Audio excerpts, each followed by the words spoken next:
Beliau juga memiliki prestasi-prestasi yang sangat luar biasa, yaitu juara Harapan 2 Lomba Micro Teaching, dan juga merupakan training program tanggal 21 sampai 27 Juli 2019 di negara Malaysia, Masya Allah sekali. Dan beliau juga pernah menjadi pembicara motivasi dan kelas menulis di beberapa komunitas. Jadi beliau ini memang sangat berpengalaman di dalam bidang kepenulisan.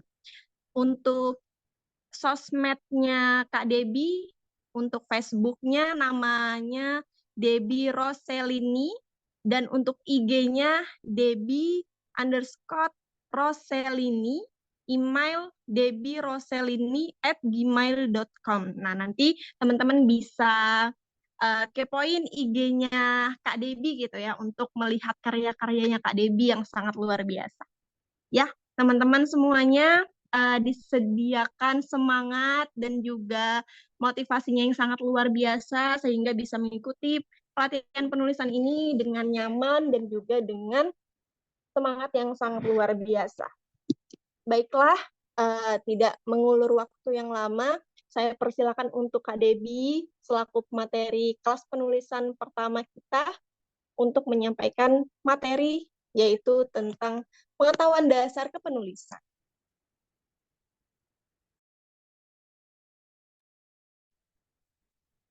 Oke. Suara aku kedengeran nggak teman-teman? Kedengeran, Kak? Kedengeran, Kak. Kedengeran. Assalamualaikum warahmatullahi wabarakatuh. Halo teman-teman semua, selamat malam. Assalamualaikum warahmatullahi wabarakatuh. Ini aku mau share screen dulu kali ya.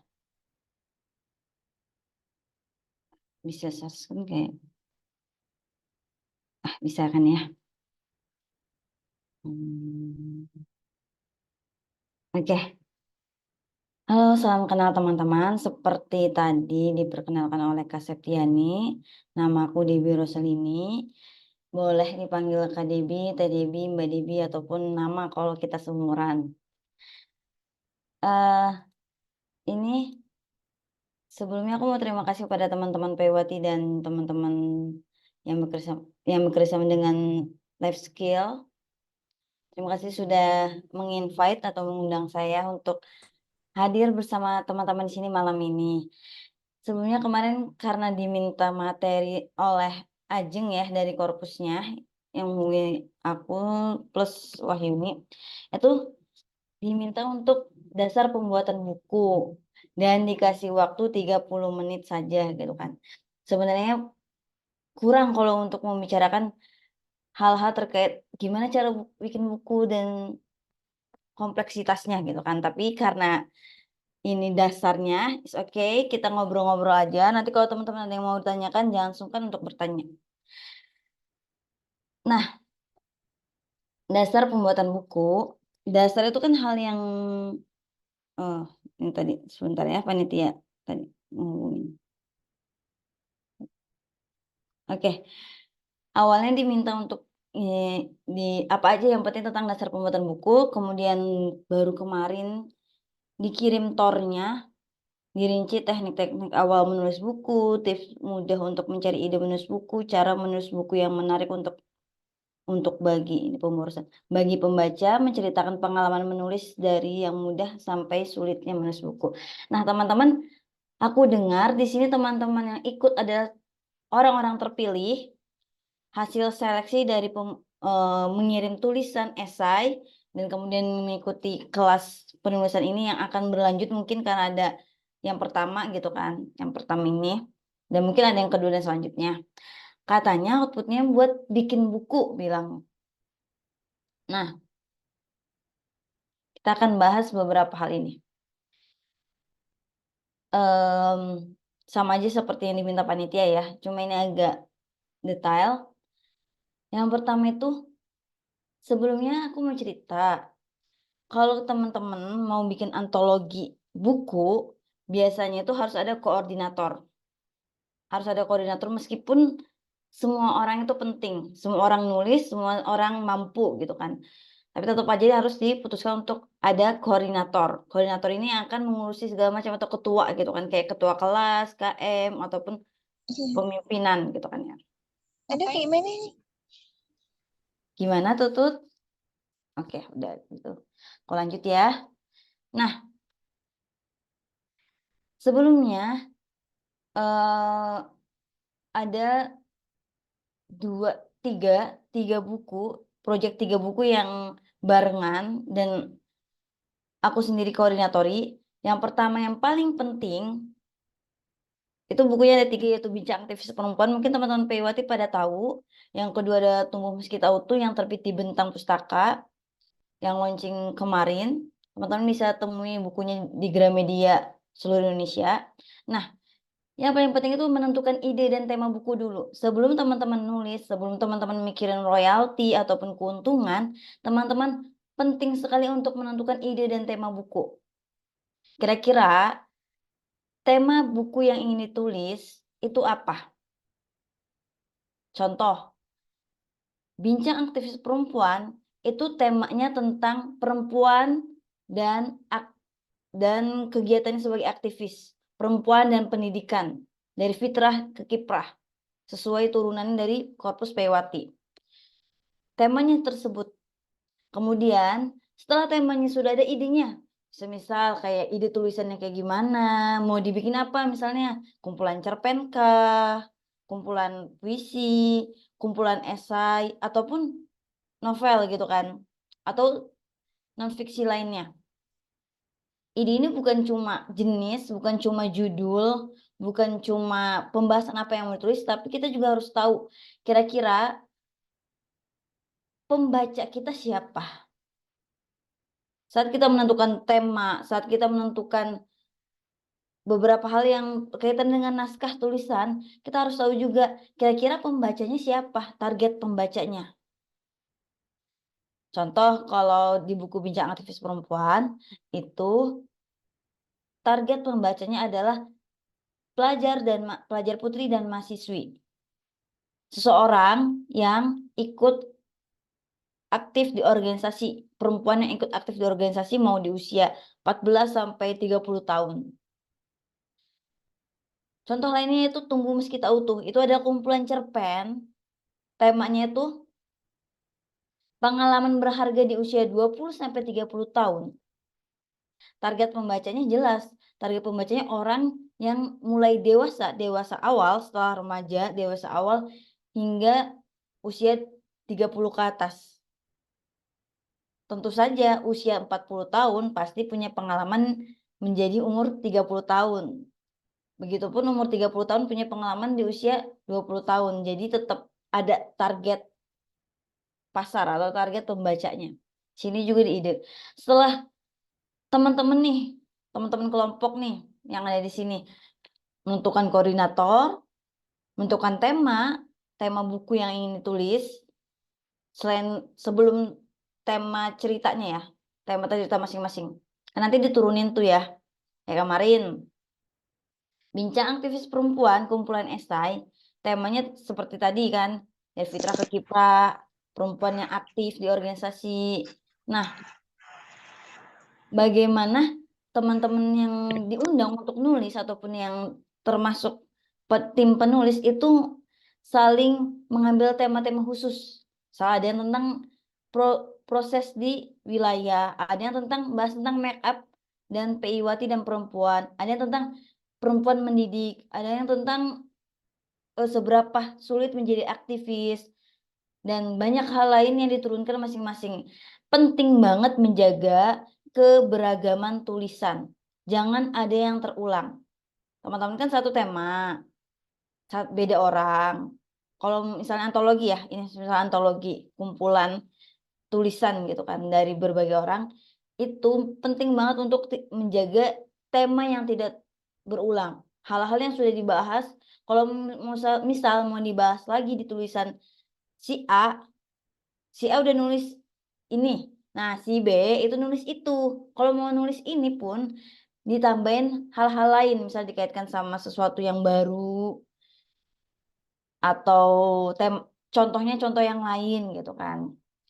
Karena hal itu sangat berpengaruh buat ketertarikan pembaca untuk melanjutkan membaca buku. Ya, oke teman-teman. Setelah tema nih, kita udah tema, udah nentuin ide segala macam, udah brainstorming tuh ya. Masih panjang prosesnya. Udah brainstorming, kasih tahu tuh teman-teman semua penulis. Misalnya di sini ada 16 orang. 16 orang selain aku berarti 15 orang. Ada 15 orang. 15 orang ini jadi tim penulis. Nah, dikasih tuh disebar temanya. Temanya misalnya tentang pendidikan Indonesia gitu kan. Atau apapun itu gitu kan. Nah, udah disebar. Nah, ini akan menjadi fokus tim penulis masing-masing. Riset atau meneliti dan pengumpulan materi. Bagaimana kita selaku penulis individu itu masing-masing melakukan riset. Supaya, kenapa harus riset? Kenapa nggak nulis itu menghayal? Teman-teman, bahkan saat kita menulis fiksi, novel, atau cerpen gitu kan, fiksi, bukan non-fiksi gitu kan, itu pun kita butuh riset. Kita butuh sesuatu yang belum kita ketahui untuk kita lebih gali gitu kan. Riset ini penting supaya masuk akal, logis, tidak ada plot hole, bahkan di non-fiksi pun penting karena keabsahan atau validitas data yang akan kita sampaikan. Dan semakin relate, semakin datanya benar, sesuai lapangan, itu akan semakin memperkaya tulisan kita, memperkaya rasa, memperkaya bahasa, bahkan membuat pembaca merasa terikat. Keterikatan inilah, keterikatan para pembaca yang membaca karya kita, tulisan kita, inilah yang akan membuat mereka terus melanjutkan membaca. Lebih masuk akal ketika kita bersimpati atau terikat oleh tulisan yang kita baca, kita bakal lebih loyal kepada penulisnya. Kita lanjutin baca, kita bakal kepoin penulisnya, kita akan berusaha untuk mendekatkan diri, misalnya follow IG penulisnya, mencari topik-topik yang sedang dibahas. Karena itu adalah sesuatu yang manusia alami gitu, naruliyah atau fitrahnya manusia. Penasaran, ingin tahu gitu kan. Dan ketika ada sesuatu yang menarik kita, yang mengikat kita, itu bakal berkelanjutan. Maka itu penting sekali yang namanya riset, penelitian, dan pengumpulan materi. Aduh, Teh Debbie, susah banget kayak nulis, butuh riset ini kayak skripsi. Apalagi yang ada yang anak SMA gitu kan belum skripsi. Tenang, ini nggak kayak skripsi, nggak kayak bikin makalah juga. Jadi sebenarnya penelitian dan riset atau pengumpulan materi ini berbagai macam caranya. Sesuai kebutuhan kita saja. Sama seperti kita bikin makalah ya, kita butuhnya temanya apa ya kita cari. Bisa dari Google, bisa dari buku, bisa dari macam. Dan bikinlah proses ini menjadi menyenangkan supaya pendataan kita rapi dan kerasa gitu tuh. Kalau penulisnya gembira, penulisnya tuh yakin akan tulisannya, pembaca pun akan gembira saat membaca dan yakin akan tulisan kita. Oh iya ini benar gitu kan. Itu yang penting. Nah, tips riset gimana? Banyak ya teman-teman, bisa cari lebih luas. Karena kalau biasa di kelas penulisan, riset atau pengumpulan materi ini dibikin satu silabus 2 jam. Kurang lebih. Bagaimana riset, apa pentingnya segala macam. Nah, tapi teman-teman yang harus digarisbawahi, riset penting. Tapi jangan sampai kita sebagai penulis kelamaan riset. Kita mandek di riset. Alasannya biar keren. Aduh nanti dulu belum selesai tulisannya Kak. Kenapa? Ini lagi mentok di riset. Oh, kata kayak keren gitu ya riset. Padahal kita cuma nggak mau nulis ataupun mentok gitu kan. Harus diingat kita itu penulis. Di sini karena teman-teman mau jadi penulis dalam arti mau nerbitin buku, kita ini penulis, bukan periset. Jadi lakukan riset sewajarnya dan saat riset ini bisa membantu karya tulis kita, itu yang harusnya, bukan memperhambat, bukan memperlama, bukan juga menjadi masalah baru bagi kita. Ingat itu. Nah, udah ada materinya, udah dilakukan riset, masing-masing penulis ya, tim penulis. tinggal susun rencana buku. Penting sekali ada timeline. Yang dari awal harus ditentuin timelinenya. Kita tentuin temanya, biasanya tuh ketuanya gitu kan yang nyusun sama ketuanya. Kalau di pembuatan ini yang nggak ada sekretaris sih biasanya. Cuma kalau misalnya butuh ya udah dibikin. Kayak timelinenya, kira-kira berapa lama untuk mengumpulkan materi atau riset, butuh berapa lama menentukan tema misalnya dari awal. Nah, nanti juga menyusun rencana buku ini, menyusun naskah, menulis naskah ya. Kira-kira menyusun rencana buku ini butuh berapa lama sih nulis satu esai? Misal satu orang satu esai atau 2 esai gitu. Butuh berapa lama kira-kira? 1 minggu kah? 2 minggu kah? 3 minggu kah? Nah, itu penting sekali disusun rencana-rencananya. Dan bisa di sini juga rencana promosi, rencana-rencana yang lain itu mulai direncanakan atau ditulis. Selanjutnya ada menulis dengan konsisten. Teman-teman kan udah riset, udah mendapatkan materi, dan sudah tahu nih pembacanya siapa, temanya apa, materi apa yang mau kita bahas di tulisan kita masing-masing. Lah, lakukanlah dengan konsisten, menulislah masing-masing. Jangan memperlambat dalam arti karena ada kan orang-orang yang perfeksionis termasuk aku. Jangan sampai karena sifat perfeksionis kita malah ngelewatin deadline, menghambat teman-teman yang lain project ini gitu kan. Jadi penting banget untuk konsisten komitmen. Misal dikasih waktunya 2 minggu, itu harus 2 esai. Ya, 1 esai 1 minggu, berarti satu esai biasanya 3 halaman. 3 halaman tuh biasanya ada 2000 kata. 2000 kata itu dibagi 7 gitu. Berapa tuh? Atau sehari itu cuma, kalau mau dicicil sehari bisa berapa kata, misalnya 200 kata gitu kan, atau 300 kata per hari, biar sampai seminggu tuh udah selesai 2000 kata. Atau bisa teman-teman luangkan seharian untuk nulis ya 3 halaman gitu ya, apalagi kita udah mumpuni, kita udah punya banyak nih data risetnya. Kasih waktu buat nulis. Setelah nulis, apakah sudah selesai? Tidak, teman-teman. Itu ada self editing. Sebelum dikumpulkan, wajib banget naskah kita diinkubasi. Artinya didiamkan. Setelah didiamkan, kita boleh beristirahat. Misal kita happy-happy, self-reward, nonton, ketemu teman, nonton bioskop, makan makanan enak, ataupun segala macam. Itu bisa banget. Nah, setelah itu kita editing ulang, kita baca ulang. Kenapa dikasih waktu buat inkubasi? Karena supaya kita lebih objektif. Kalau kita selesai langsung edit, biasanya kita ada yang terlewat. Nggak apa-apa. Kita misalnya habis nulis, langsung edit, tetap nanti diinkubasi. Misalnya 2 hari, 3 hari. Kita kembali lagi, kita buka filenya, kemudian kita baca. Gitu. Kita baca, kita revisi. Teman-teman di sini meskipun masih SMA ataupun bukan jurusan Bahasa dan Sastra Indonesia, wajib punya PUBI ataupun menguasai EYD ya. Kalau dulu mah ejaan yang disempurnakan, sekarang PUBI. Punya kamus KBBI. Itu penting banget. Dan self editingnya itu ya tipe-tipe segala macam. Setelah itu dikumpulkan kan, diminta tuh sama koordinatornya, ayo sekarang ngumpulin, misalnya koordinatornya Ajeng gitu kan, ayo ngumpulin semuanya. Ya dikumpulin tuh, udah kumpulin 15 orang itu nulis, kumpulin bukunya.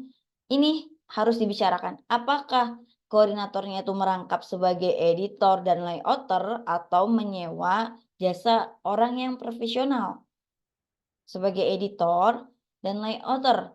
Karena penting banget, mengedit itu nggak cuma mengedit, harus punya ilmunya. Bahkan ada banyak kursus menjadi editor gitu kan. Kenapa penting? Karena jam terbang itu penting gitu, jam terbang editor. Seberapa sering ngedit naskah, seberapa sering baca buku, seberapa sering dan tertarik dengan tema tersebut. Itu yang penting banget untuk menjadi editor. Sini ada pilihan, mau menunjuk satu orang, editor cukup satu orang. Kalau mau, biasanya kalau di penerbitan itu ada beberapa editor. Pertama, editor EYD yang bahasa typo segala macam. Terus ada editor logika, dalam arti logika cerita, logika tulisannya, apa ini kacau gitu kan, tulisan kalimat ke kalimat, bagaimana peralihan dari satu paragraf ke paragraf lain, itu ada editor khusus. Tapi dibanding menyewa jasa 2 editor, mending sekalian gitu kan. Nah, kalau misalnya mau nyewa, cari yang mumpuni. Dan biasanya emang yang mumpuni tapi juga yang setengah harga. Dalam arti kan biasanya mahal ya, editor tuh mahal. Yang sudah profesional tuh. Plus layouter. Apa gunanya layouter sama editor? Itu untuk memoles naskah kita. Buku Bincang Aktivis Perempuan itu kalau mentahnya tuh kacau. Kacau dalam artinya sebagai kalau diterbitkan ya lumayan gitu kan. Ada beberapa penulis yang tipe buru-buru mungkin ya. Ada juga penulis yang dari peralihan ke paragraf itu kurang, kalimatnya kurang efektif, tidak efisien, terus segala macem gitu kan. Contohnya enggak, itu tuh penting banget editor. Makanya editor tuh harus tahu juga tema yang dibahas tuh kayak gimana.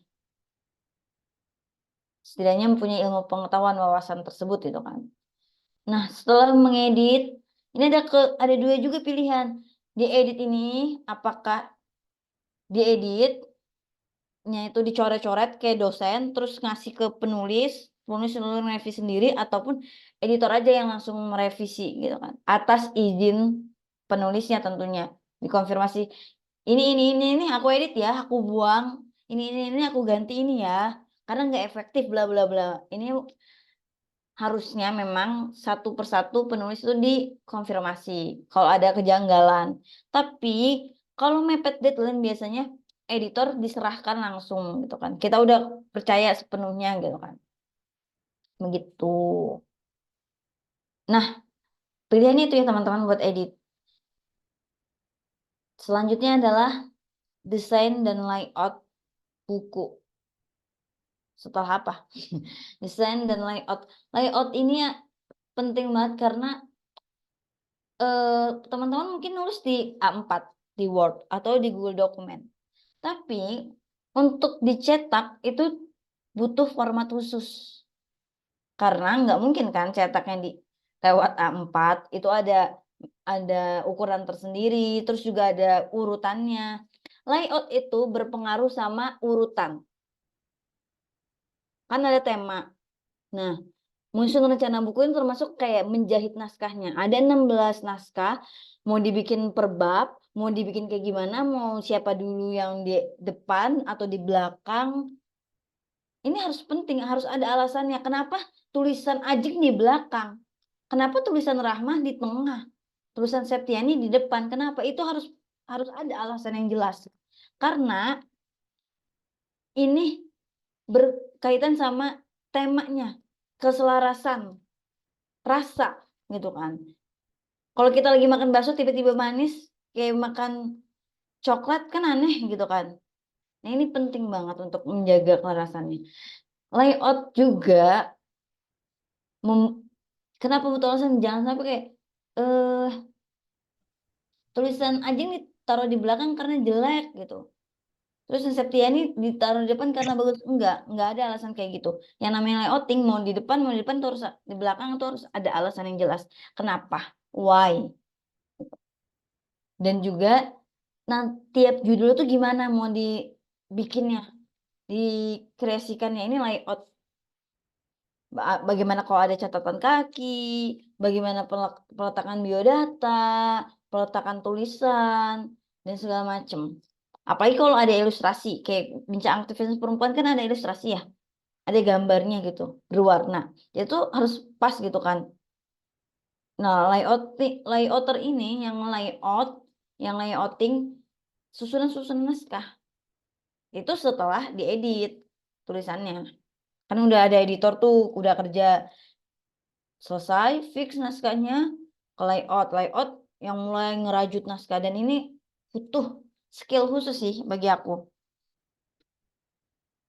Biasanya ya editor-editor itu. Nah, setelah nyusun layout, kita perlu desain cover. Apakah butuh ilustrasi atau desain covernya kayak gimana? Jangan menilai seorang dari sampulnya. Itu ya bener banget. Tapi mohon maaf, aku menilai buku dari gambarnya.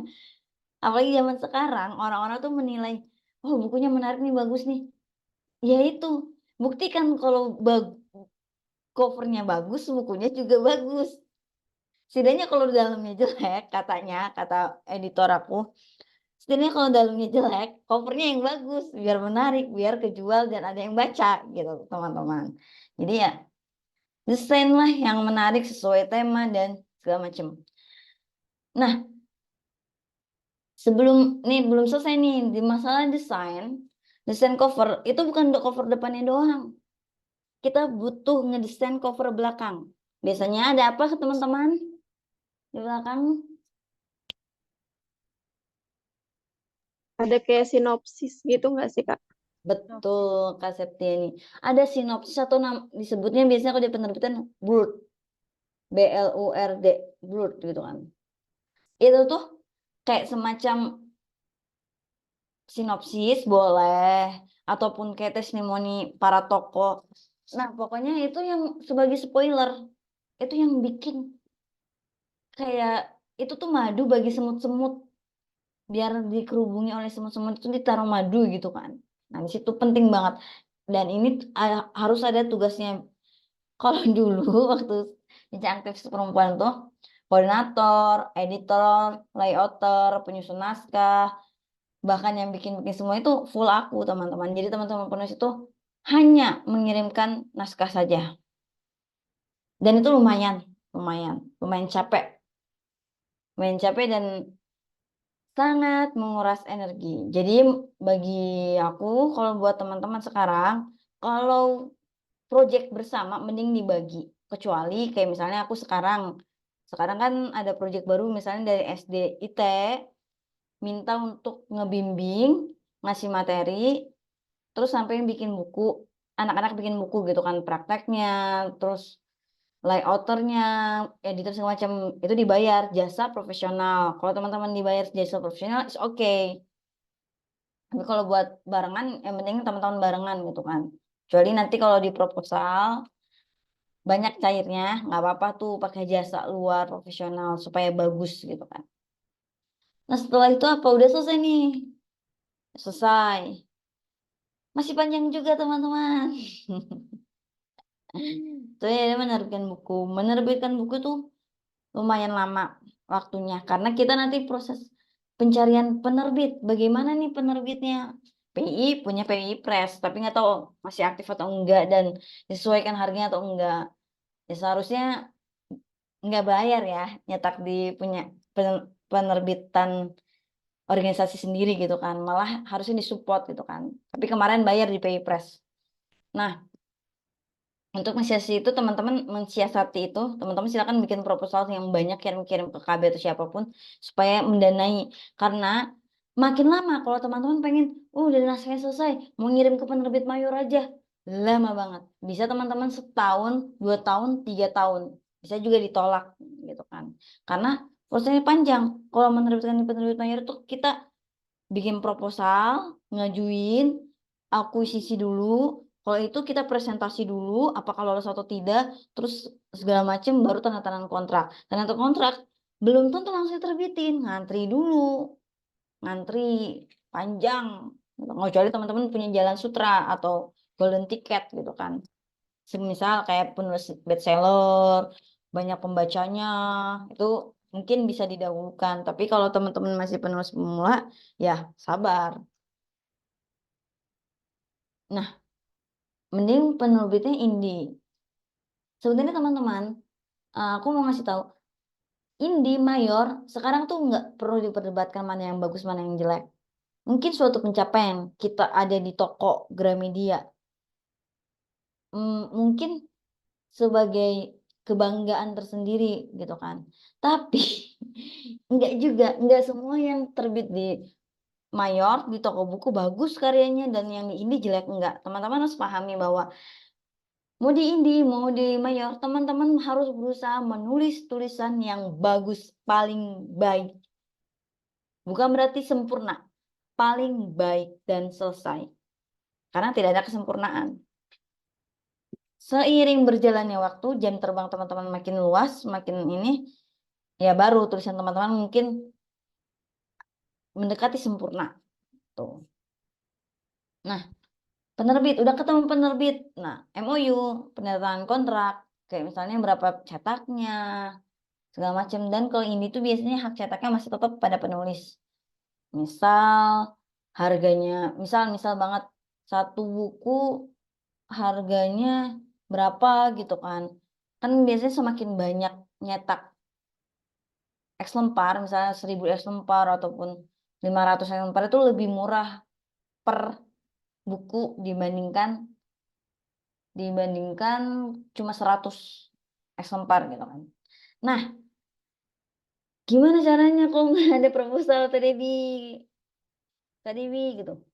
Teman-teman buka sistem PO aja. Paksa teman-teman kalian buat pesen PO. Kakek, nenek, paman, tetangga, alumni SD, alumni SMA, SMP, teman-teman PWati, kader, ya semua. Silakan. Itu gunakan relasi teman-teman semampu mungkin. Penerbitan buku ini prosesnya panjang karena akan pengurusan ISBN, itu yang ngurus tetap penerbit. Teman-teman tinggal duduk santai dan harap-harap cemas sambil mengumpulkan pembeli pemesan buku. Nah, jadi nanti dikabari karena kemarin tahun lalu itu ada sistem baru ya dari Perpustakaan Nasional Indonesia, Republik Indonesia. Jadi agak lama dan ketat. Kenapa agak lama dan ketat? Karena kasus-kasusnya seringkali ada buku-buku yang tidak berkualitas. Dalam arti ada yang plagiat, ada yang kesalahan dan tidak sesuai. Lolos terbit, dapat ISBN padahal nggak layak gitu kan. Makanya itu agak lama, bisa sampai sebulan, 2 bulan, 3 bulan, bahkan 6 bulan gitu kan. Ya sebanyak antrian yang dimanapun itu. Bayar nggak ngurus ISBN? Itu sudah plus ya. Sebenarnya ngurus ISBN tuh nggak bayar. Cuma harus ngirim 2 buku ke perpustakaan. Jadi nanti di arsip Perpustakaan Nasional gitu. Jadi nanti kenapa Perpustakaan Nasional itu luas sampai berapa lantai itu? Itu mungkin banyak banget arsip-arsip karena disimpan. Setiap buku yang ISBN itu ada arsipnya di situ. Harusnya. Tapi karena yang mendaftarkan ISBN itu hanya beberapa punya syarat kayak yayasan yang punya ini segala macam, mending penerbit yang ngurus. Harusnya udah plus gratis gitu kan, sekaligus nyetak di situ. Sudah selesai nih ngurus ISBN. Udah final, udah dikirim dari penerbit ke lokasi, misalnya ke Menteng Raya gitu kan, ke Menteng kirim. Dari Menteng mulailah pemasaran buku ini yaitu tadi kreatif teman-teman mau bikin acara, mau jualan buku, mau jualan program, mau jualan segala macam, bisa apa aja. Nah, keuntungan buat buku ya semakin banyak teman-teman mencari pembeli, semakin banyak juga keuntungannya gitu sih teman-teman. Keuntungannya yang bisa dibagi royalti teman-teman atau juga bisa dibikin jadi kalau teman-teman ridho lillahi ta'ala gitu kan, ikhlas lillahi ta'ala gitu kan, royaltinya dikumpulin buat kegiatan yang bermanfaat boleh, buat keuntungan pribadi dibagi boleh. Misalnya keuntungan dari nulis buku yang teman-teman mau ini 2 juta misalnya, 2 juta karena kan itu 2 juta yang bersih gitu kan, keuntungan bersih, belum udah dipotong sama modal gitu kan. Atau kalau nggak perlu motong modal karena modal yang dibayarin orang gitu kan, KB atau alumni gitu kan, itu bisa misalnya 4 juta gitu kan, atau 3 juta gitu, 3 juta dibagi 16 bisa gitu per orang gitu ya. Nah, keuntungan membuat buku itu bukan cuma uang, teman-teman. Kita punya karya, dan karya itu penting banget. Bagaimana keberartian diri. Kalau kata Khairul Anwar, aku ingin hidup 1000 tahun lagi. Kan? Hidupnya dia dapat dari buku. Khairul Anwar nggak pernah ketemu sama Debbie Rossellini. Tapi dia selalu aku sebut. Khairul Anwar nggak pernah ketemu teman-teman yang lain. Udah mati, kapan tahu mati muda gitu kan. Tapi dia tetap ada namanya. Hidup dalam arti kayak gitu. Atau kata Pramudia Anantatur, menulis adalah pekerjaan yang abadi. Orang boleh pandai setinggi langit, tapi selama tidak menulis, kau akan hilang oleh waktu. Akan dilupakan oleh waktu. Jadi tergantung motivasi teman-teman. Menulis untuk memaknai diri sendiri, mengenal diri sendiri, terapi, dapat uang, profesi, pekerjaan, boleh, sah-sah aja. Dapat popularitas itu kan, aku mau Kak Debbie menjadi penulis karena aku mau kalau misalnya tulisan aku terbit, teman-teman yang lain pada minta tanda tangan aku jadi populer. Oke, boleh, sah-sah aja. Aku pengen ini nih, yaitu segala macam yang teman-teman niatkan tuh boleh apa aja ya. Nggak perlu, kalau misalnya buat pahala, lebih bagus lagi. Maksudnya buat ladang dakwah menulis kebaikan karena Allah, ya lebih baik lagi. Adanya uang, adanya segala macam, itu bonus berarti. Kayak misalkan kalau nulis buku bukan cuma nulis. Tiba-tiba diundang jadi juri, tiba-tiba diundang jadi pemateri, diundang jadi pengisi acara gitu kan. Itu juga rezeki karena dibayar misalnya. Gitu. Oke teman-teman, waktunya sudah pas ya 30 menit. Terima kasih. Sebelumnya kok salah.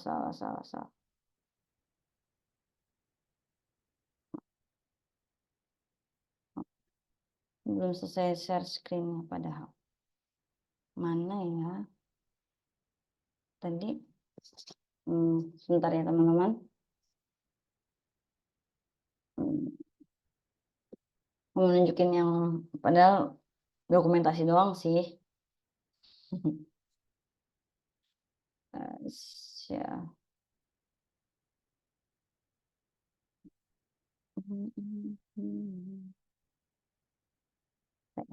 Sebentar. Oke, ini dokumentasi. Ini covernya Bincang Aktivis Perempuan. Ini ada sinopsisnya atau bullnya. Teman-teman lihat. Ini ada 18 penulis, kurang lebih 18. Satu orang ada yang nulis 2, ada yang nulis 3. Aku nulis 3 di sini, 3 esai, tiap bab ada sama kata pengantar. Nah, gitu. Prosesnya panjang ya, teman-teman. Nanti aku coba kirim link YouTube itu yang merangkum dari awal proses kenapa ada Bincang Aktivis Perempuan hingga gimana pun itu, nanti aku kirim ya ke Kak Septiani atau ke kayak Wahyuni, atau aku kirim ke link. Nah, udah ada yang mau ditanyakan? Nah, teman-teman yang mau bertanya seputar yang tadi Kak Debbie sudah sampaikan, bisa di open mic-nya.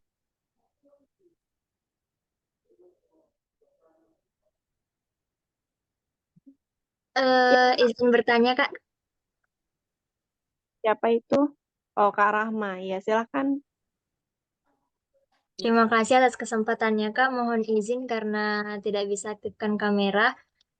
Perkenalkan, nama saya Rahma, kader PII dari Provinsi Sulawesi Tengah. Eh, saya mau tanya ke Kak Debbie, kan biasanya Kak kalau menulis itu di tengah-tengah prosesnya tuh kadang tiba-tiba Kak kayak langsung kita tuh kayak kehilangan ide gitu Kak, kehilangan inspirasi buat nulis. Kadang karena hal itu kita tuh jadinya kayak pengen berhenti aja gitu Kak buat nulis karena kayak udah ndak ada ide lagi yang bisa ditulis. Mungkin Kak Debbie bisa kasih saran kalau lagi menghadapi fase itu Kak. Terima kasih.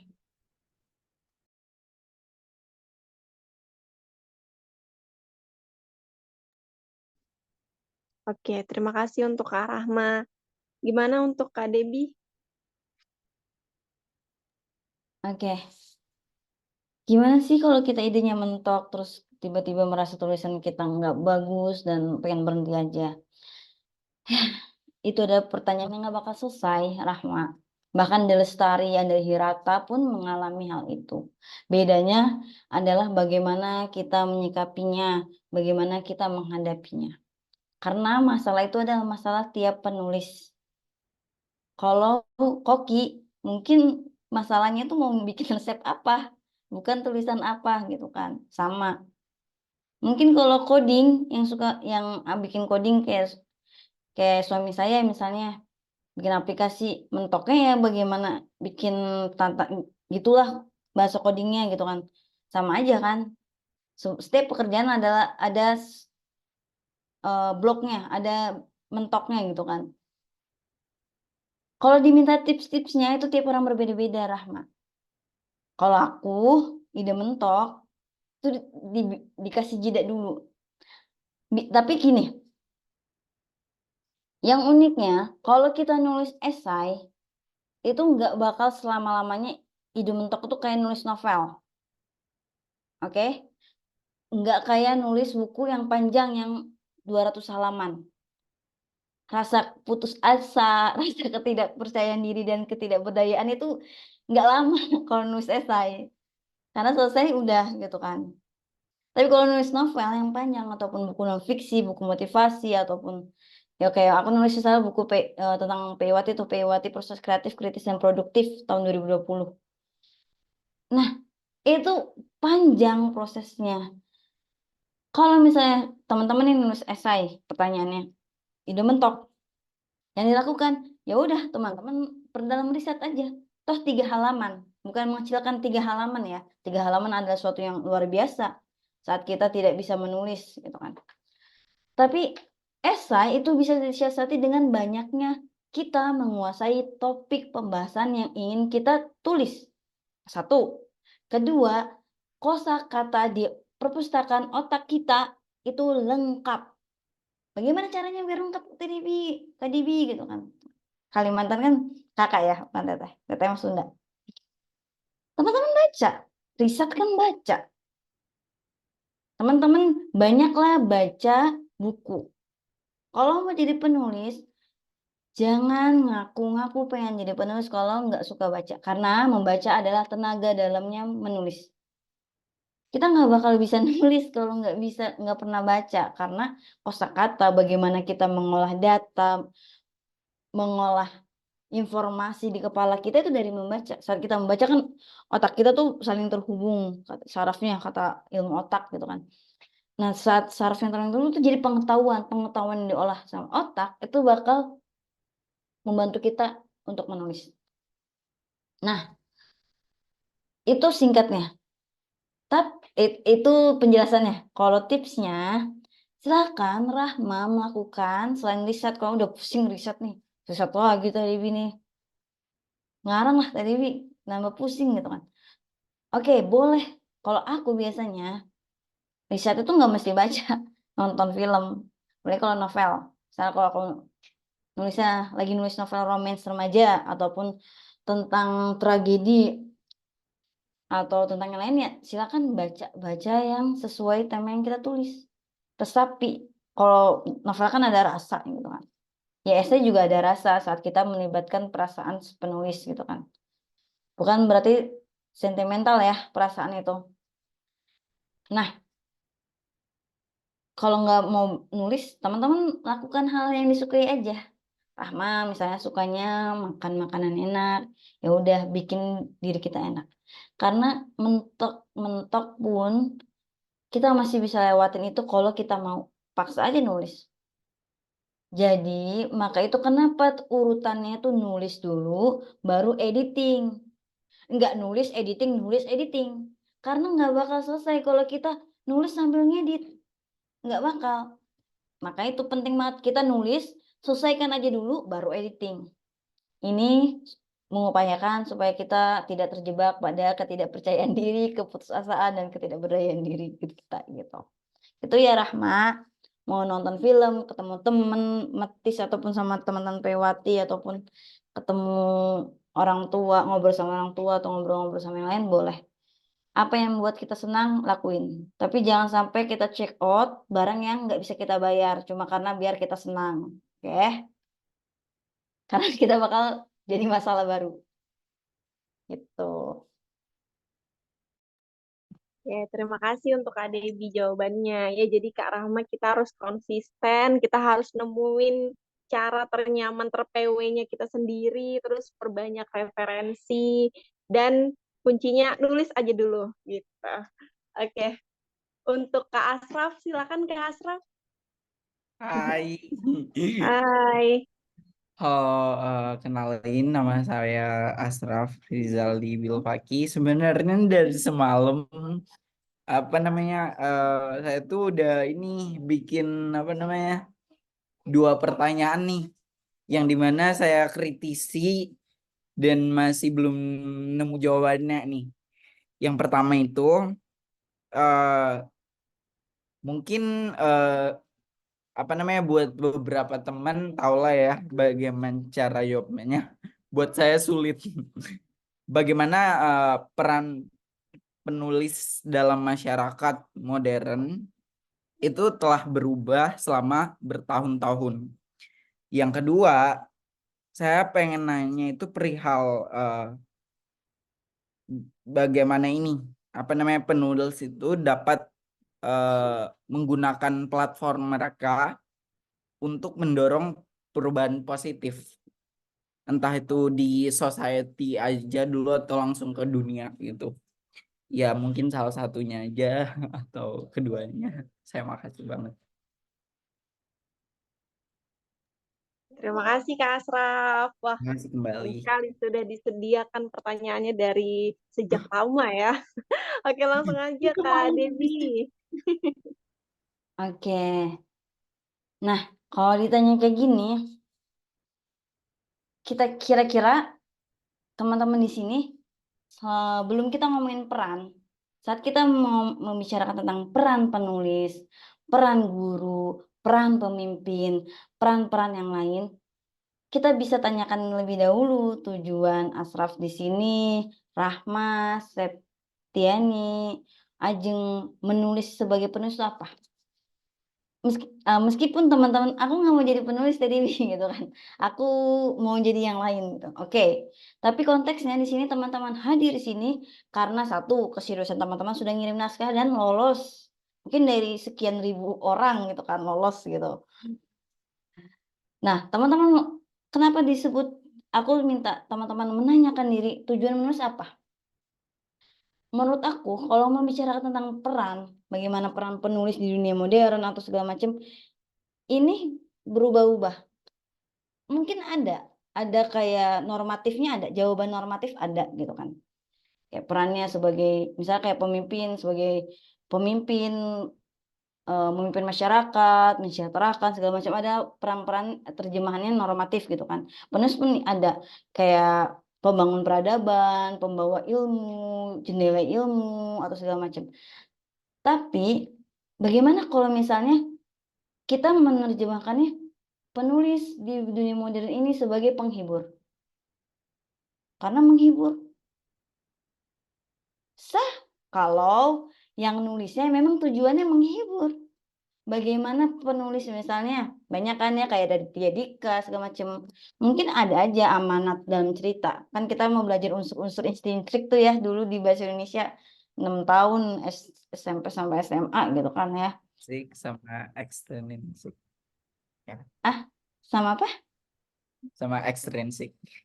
Oh iya sama ekstrinsik. Ya intrinsik sama ekstrinsik gitu kan. Ketika belajar kita tahu ada amanat, pesan moral dalam cerita. Tapi tujuan utamanya menghibur. Misalnya etika gitu kan. Ada lagi Pramudia Anantatur. Tujuannya nggak menghibur, apakah kita terhibur ketika baca Bumi Manusia dan Jejak Langkah ataupun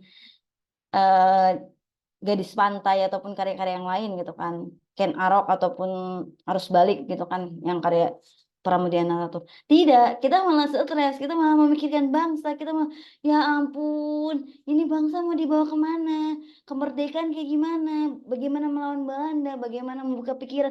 Apa sih kebebasan itu? Segala macam itu dibawa mikir. Perannya apa? Pramudia Anantatur nggak bisa dipisahkan oleh kemerdekaan Indonesia karena karya-karyanya yang berbicara tentang kemanusiaan, kebebasan, kemerdekaan diri, bahkan ya kan kalau itu kan Minke tokoh utamanya di Bumi Manusia. Minke ini sampingan dari Mongke monyet gitu kan. Bagaimana dia tuh Cinyo, anak Indonesia, orang Belanda, anak turunan Belanda tapi mirip orang tapi Indonesia banget gitu. Blasterannya kayak gitu. Kasta tengah lah gitu kan. Dan bagaimana melakukan perlawanan segala macam. Nah, gitu. Terus bagaimana penulis anak? Penulis anak adalah garda terdepan untuk mencerdaskan anak sejak dini, untuk membuat anak paham literasi. Tapi kalau penulis anak yang bilang buat senang-senang, aku nulis buat anak aku aja, ada kan? Pas dilombain menang dan terus dibaca bukan sama anaknya sendiri, sama semuanya. Begitu.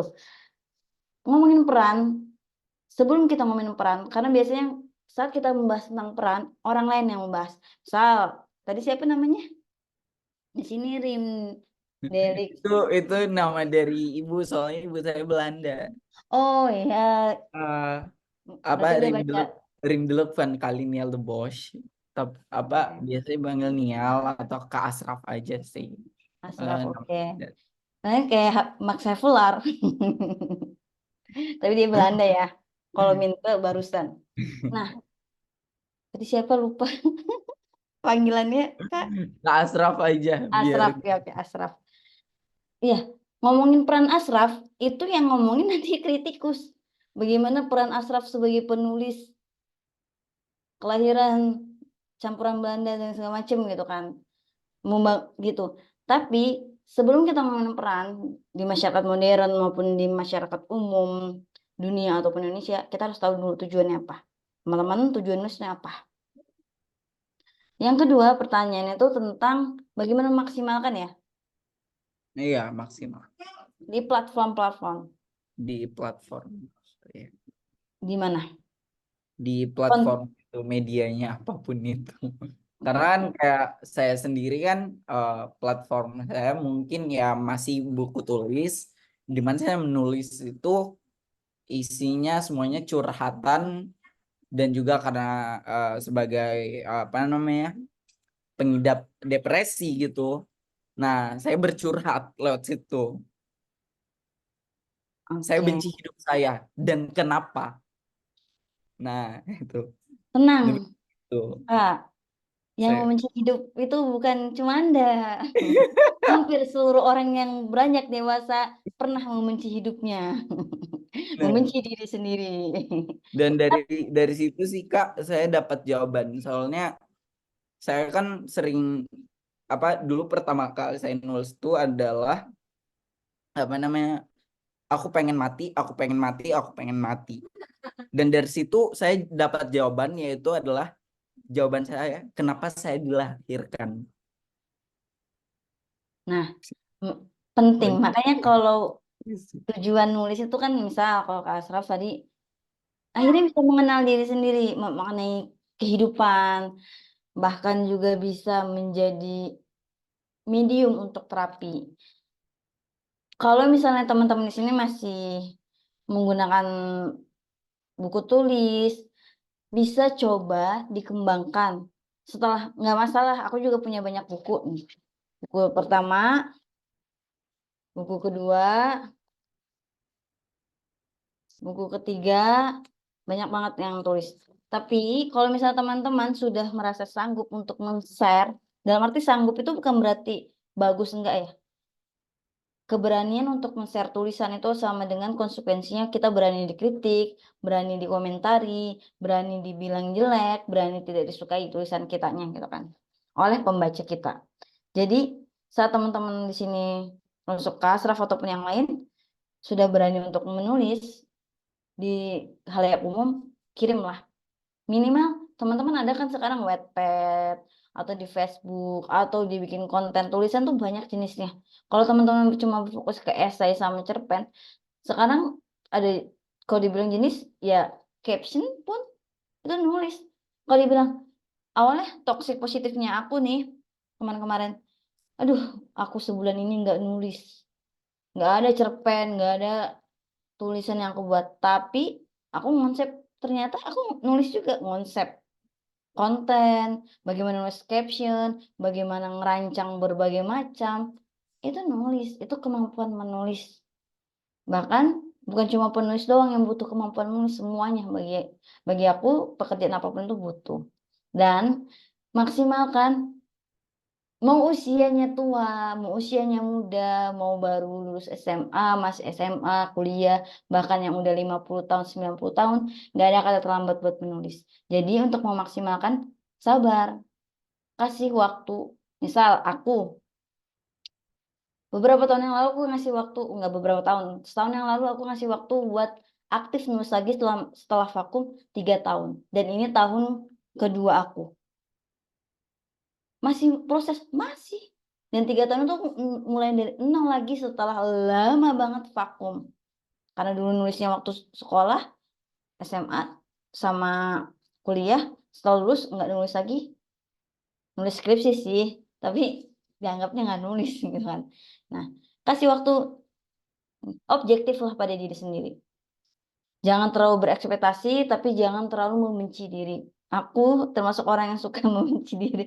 Tapi kan ngebenci itu tugas orang lain ya. Banyak orang yang ngebenci, misalnya tanpa sebab atau segala macam. Kita tugasnya untuk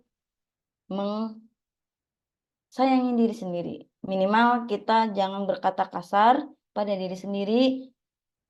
Kayak aku nggak bakal ngomong kasar kayak gini loh ke Septiani. Jadi ya udah aku nggak bakal, jangan ngomong kayak gitu ke aku. Misalnya aku sering banget ngomong, Dep kamu tuh goblok banget sih, Dep goblok, kenapa harus ngakuin itu gitu tuh. Padahal aku nggak bakal ngakuin itu ke orang lain. Tapi aku ngakuin itu ke diri aku. Nah ini adalah proses bagaimana kita menjalani hidup sih sebenarnya. Karena kan depresi itu kan semua orang, bukan menyepelekan depresi ya. Depresi, trauma, bahkan aku pun ke psikolog gitu kan. Pernah mengidap depresi berat dan segala macem. Ada juga pengasuhan segala macam. Tapi hidup kita nggak berhenti di situ. Kalau kita berhenti di posisi kita sekarang saat kita lagi membenci diri, kita nggak akan tahu betapa menarik dan indahnya diri kita. Kita nggak bakal tahu betapa orang-orang itu menyayangi kita. Kita ketemu orang baru, kita dihargai segala macam. Tunggu aja prosesnya, mungkin 5 tahun baru nemuin kecintaan pada diri sendiri segala macam. Tapi worth it sih bagi aku. Gitu, Kak. Thank you so much, Kak. Sama-sama. Kebanyakan tulisan saya kurang diminati orang karena banyak diisaikan gitu di sosial media. Cuman orang-orang tuh bilang sulit dipahami karena bahasa Inggris semua. Kok nggak bahasa Berarti Belanda gitu. cari pembacanya yang sesuai. Makanya itu aku bilang, Ya. setiap tulisan pasti ada pembacanya. Kalau nggak ada pembacanya berarti tempatnya yang keliru. Ya. Cari bikin komunitas yang pintar bahasa Inggris atau pintar bahasa Belanda, baru tuh. Yang nggak mungkin, yang nggak bisa bahasa Belanda baca, aku juga nggak bakal baca tulisan kamu yang bahasa Belanda. Gitu. Thank you so much, Kak. Okay. Anytime. Ya, please. Oke, terima kasih untuk Kak Rahma dan juga Kak Asraf yang sudah bertanya, dan juga untuk Kak Debbie. Karena ini sudah jam 10 malam ya teman-teman, mohon maaf sekali. Untuk pertanyaan bisa kita lanjutkan di next, atau nanti teman-teman yang mau bertanya bisa disampaikan di grup, nanti bisa dibantu share ke Kak Debbie ya. Jadi kita bisa tanya jawab via WA aja nanti, oke? Oke. Terima kasih untuk semuanya yang sudah semangat sampai malam ini, dan saya ingatkan kembali untuk teman-teman mengisi absennya ya. Saya udah kirim linknya, udah diisi kan? Sudah lihat kan ya teman-teman ya? Oke, terima kasih. Sebelum itu kita on cam dulu supaya kita ada dokumen pertama nih untuk kelas pelatihan penulisan kita. Bisa Kak Nurul, Kak Ajeng, Kak Nia, Kak Mina, Kak Deyu, Kak Rahma, Kak Tata, Kak Adila, Kak Norman, Kak Suryadi ada hadir juga, founder dari Sekolah Life Skill membersamai kita. Boleh Kak Suryadi on cam, Kak Siti Marwatul Hasanah, silakan Kak. Ya, yang bisa on cam, on cam.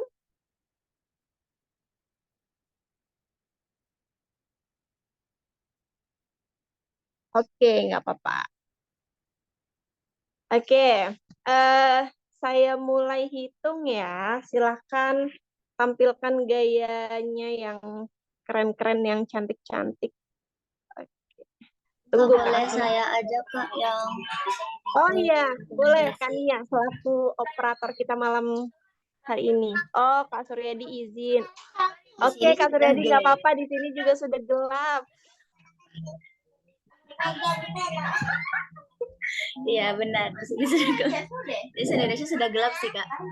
Oke, Kak Ariza, Kak Norman. Beda-beda tipe itu. Atau mungkin Kak Tata, Kak Rahma, Kak Ajeng. Kalau cukup, oke, saya hitung. 1, 2, 3. Sebentar Kak, gaya formal dulu Kak. Sabar. Formal dulu. Formal dulu. Mohon maaf sebelumnya saya belum bisa on cam karena kamera laptop saya sedang bermasalah. Oke, saya hitung. 1, 2, 3.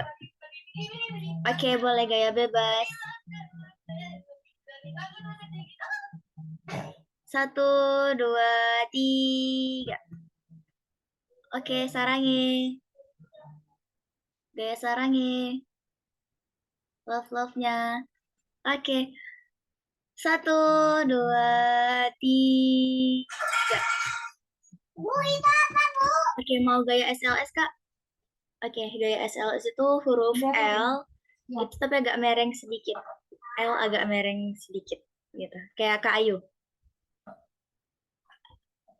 Nggak begitu, Kak Asra. Oke, boleh ya logo gaya SLS. Saya hitung 1, 2, 3. Oke, terima kasih semuanya. Oke, terima kasih untuk Kak Nia yang sudah bantu dokumentasi. Terima kasih sekali lagi untuk Kak Debbie yang sudah membersamai kita untuk menjadi pemateri. Terima kasih sekali. Semoga Kak Debbie sehat-sehat terus, dilancarkan segalanya. Amin, amin. Dan untuk teman-teman semuanya juga dijaga kesehatannya. Oke, saya tutup dengan hamdalah, alhamdulillahirrabbilalamin. Saya Ayu, billahi taufiq wal hidayah. Wassalamualaikum warahmatullahi wabarakatuh. Selamat malam, selamat istirahat semuanya. Thank you Kak Debbie. Terima kasih Sama-sama Kak. Kak Asraf, sama-sama Mina.